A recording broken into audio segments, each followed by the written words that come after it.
എന്താണ് ഒരു നല്ല ദാമ്പത്യം? രണ്ട് വ്യക്തികൾ ചേർന്ന് ഒന്നായി മാറുന്നതാണോ? എന്റെ അഭിപ്രായത്തിൽ അങ്ങനെയല്ല. രണ്ടുപേരും രണ്ട് വ്യക്തികളായി നിന്നുകൊണ്ട് തന്നെ പരസ്പരം താങ്ങായി മാറുന്നതാണ്. ഇവിടെ രണ്ട് കാര്യങ്ങൾ പ്രധാനമാണ്. ഒന്ന് ഇൻഡിപെൻഡൻസ്, രണ്ട് ഇന്റർ ഡിപ്പെൻഡൻസ്. ആഫ്റ്റർ മാരേജ് നമ്മുടെ ഇഷ്ടങ്ങൾ, കാഴ്ചപ്പാടുകൾ, വ്യക്തിത്വം ഇതൊക്കെ നിലനിർത്തിക്കൊണ്ട് തന്നെ മുന്നോട്ട് പോകാൻ കഴിയുന്ന അവസ്ഥയാണ് ഇൻഡിപെൻഡൻസ്. കരിയർ, പേഴ്സണൽ സ്പേസ് ഇതൊക്കെ മെയിൻറ്റെയിൻ ചെയ്യാൻ കഴിയുന്ന, നമ്മുടെ ഇമോഷന് മേൽ ഓട്ടോണോമിയുള്ള ഒരവസ്ഥ. സ്വാതന്ത്ര്യബോധം എന്നത് ദാമ്പത്യത്തിൽ പങ്കാളികളെ കുറച്ചുകൂടി ഫ്രീ ആക്കും. അടുത്തത് ഇന്റർ ഡിപ്പെൻഡൻസ്. ഇതിനെ ദാമ്പത്യത്തിന്റെ കോർ എന്ന് വേണമെങ്കിൽ വിശേഷിപ്പിക്കാം. ഇവിടെ ദമ്പതികൾ പരസ്പരം ബഹുമാനത്തോടെയും സ്നേഹത്തോടെയും ചേർന്നു നിൽക്കുന്നതാണ്.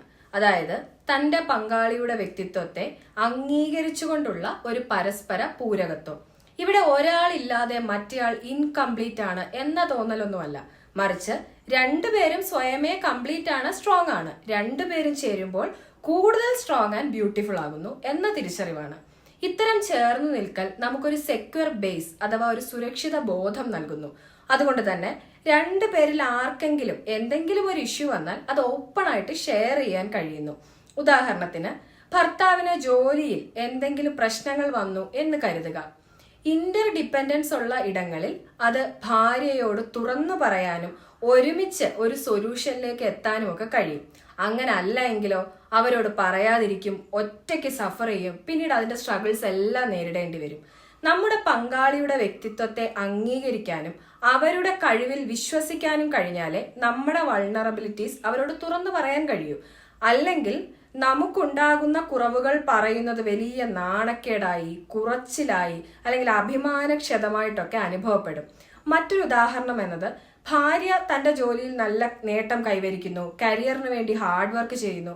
ഇതെല്ലാം ആസ് എ പേഴ്സൺ ഭാര്യയുടെ ഇൻഡിപെൻഡൻസ് ആണ്. അതേസമയം ഈ നേട്ടത്തിനായി ഭർത്താവ് പിന്തുണ നൽകുന്നു. അവർ കൂടുതൽ സമയം കരിയർ റിലേറ്റഡ് ആയിട്ട് ചിലവഴിക്കുമ്പോൾ വീട്ടിലെ കാര്യങ്ങളിൽ കൂടുതൽ ശ്രദ്ധ ഭർത്താവിന്റെ ഭാഗത്തു നിന്നും ഉണ്ടാകുന്നു. ഇതൊക്കെ ഇന്റർ ഡിപ്പെൻഡൻസിന്റെ ഭാഗമാണ്. ഒരു ക്ലയന്റ് വന്ന് ഷെയർ ചെയ്ത ഒരു എക്സ്പീരിയൻസ് പറയാം. അദ്ദേഹം ഫ്രണ്ട്സിനൊപ്പം പുറത്തു പോകുന്നത് അല്ലെങ്കിൽ യാത്രകളൊന്നും പ്ലാൻ ചെയ്യുന്നത് ഭാര്യയ്ക്ക് ഇഷ്ടമല്ല. അദ്ദേഹം വിവാഹത്തിന് മുന്നേയും ഫ്രണ്ട്സുമായിട്ട് യാത്ര ചെയ്യാറുണ്ട്. അദ്ദേഹത്തിനാണെങ്കിൽ അത് വളരെ ഇഷ്ടവുമാണ്. എന്നാൽ ഭാര്യ ഇതിന് തടസ്സം നിൽക്കുന്നു. ഭാര്യ എവിടെ പോകുമ്പോഴും അദ്ദേഹത്തെ കൂട്ടിക്കൊണ്ടേ പോകാറുള്ളൂ.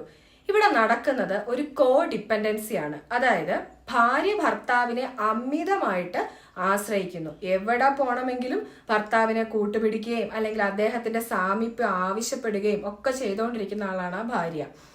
അവരുടെ പേഴ്സണൽ സ്പേസിനെ പറ്റിയിട്ടോ ഇൻഡിവിജ്വാലിറ്റിയെ പറ്റിയിട്ടോ സ്വാതന്ത്ര്യ ബോധത്തെ പറ്റിയിട്ടോ ഒന്നും ബോധേടേ അല്ല. സോ ഭർത്താവിനും ഇതൊക്കെ ഉണ്ട് എന്നവർക്ക് തീരെ അങ്ങോട്ട് അക്സെപ്റ്റ് ചെയ്യാൻ സാധിക്കുന്നില്ല. അപ്പൊ ഒരു വ്യക്തിക്ക് ജീവിതത്തിൽ ഒരുപാട് റോൾസ് ഉണ്ട്. അച്ഛനായും അമ്മയായും മകനായും മകളായും സുഹൃത്തായും സഹോദരങ്ങളായും ഒക്കെ ജീവിതത്തിൽ നമ്മൾ നിലനിൽക്കുന്നുണ്ട്. വിവാഹശേഷം ഈ റോൾസ് എല്ലാം കൂടി അങ്ങ് ഇല്ലാതാകുന്നില്ല. പങ്കാളിയായി ഇരുന്നു കൊണ്ട് തന്നെ മറ്റു റോൾസും കൃത്യമായിട്ട് കൈകാര്യം ചെയ്ത് കൊണ്ടുപോകാൻ കഴിയുക എന്നത് വളരെ ഇമ്പോർട്ടൻ്റ് ആണ്. എല്ലാ ബന്ധങ്ങൾക്കും കൃത്യമായിട്ടുള്ള സ്പേസും കൃത്യമായ ബൗണ്ടറീസും സെറ്റ് ചെയ്യുക. രണ്ട് തൂണുകൾ ഒരു കെട്ടിടത്തെ താങ്ങി നിർത്തുന്നത് പോലെയാണ് ദാമ്പത്യം. ആ തൂണുകൾക്ക് കൃത്യമായ അകലമുണ്ടാകണം. എന്നാൽ രണ്ട് തൂണും ഒരേ മേൽക്കൂരയെ തന്നെ താങ്ങി നിർത്തുകയും വേണം. തൂണുകളുടെ അകലം കൂടിയാലും കുറഞ്ഞാലും കെട്ടിടത്തിന് ബലക്ഷയം ഉണ്ടാകും. ഈ ഒരു ബാലൻസിംഗ് ആണ് ഒരു ഹെൽത്തി റിലേഷൻഷിപ്പിന്റെ കീ. Thank you.